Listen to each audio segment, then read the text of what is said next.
Po, është e vërtet, keni të drejtë me pyetjen e juaj dhe qytetari ka të drejtë të shtrojë pyetjet e tilla për arsye se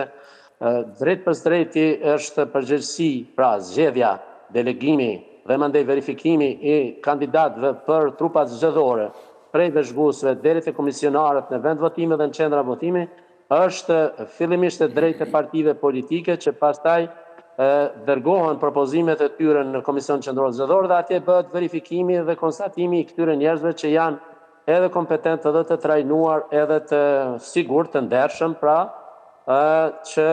të bëjnë punën e tyre. Kjo ka dështuar aq ma keq, ka dështuar brenda subjekte politike që dëshmon për një fenomen që nuk është tani për herë të parë i zbuluar, ka pasur në aspekte fragmentare, themi raste, edhe ma herët ankesat të kandidatët për deputet për një fenomen të tillë brenda subjektit politik, pra tentativë ose abuzim ose përpjekje për abuzim edhe abuzim base, kjo është çështja e organeve që të merren vota nga një deputet të jepen një deputeti tjetër. Por tani ky fenomen ka marrë për masa më të mëdha, megjithatë ai po riparohet. Tani më ato vota që dikun janë minus dhe dikun plus riparohen, rregullohen, vehen vendin e vet dhe mandej procesi vazhdon më të tjetë të trajtohet si i tillë të spastrohet fillimisht dhe mandej të trajtohet ashtu si duhet trajtuar me ligj, të numërohet, rinumërohet, të shifet se a ka ndonjë lëvizje eventuale, ndonse përqindja nuk do duhet ishte e madhe në përqindjen e përgjithshme dhe në renditjen e përgjithshme të deputetëve të subjekte politike dhe kaq shpallen rezultatet si thash më parë përfundimtare dhe të certifikohen ato nga KQZ-ja. Mas vonë, pati një reagim nëse mund të quaj ashtu të flashkët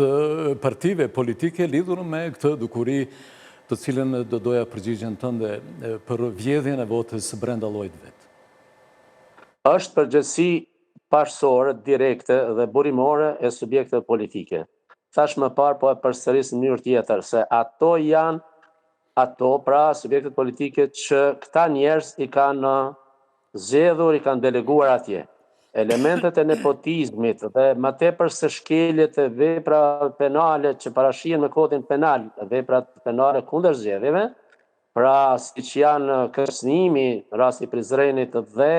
dhënia ose marrja e mitos, janë fenomen që kanë ndodhur brenda subjekteve dhe kjo nuk mund të jetë e stuar nga askush. Pra subjekti politik pa marrë parasysh a janë të involvuara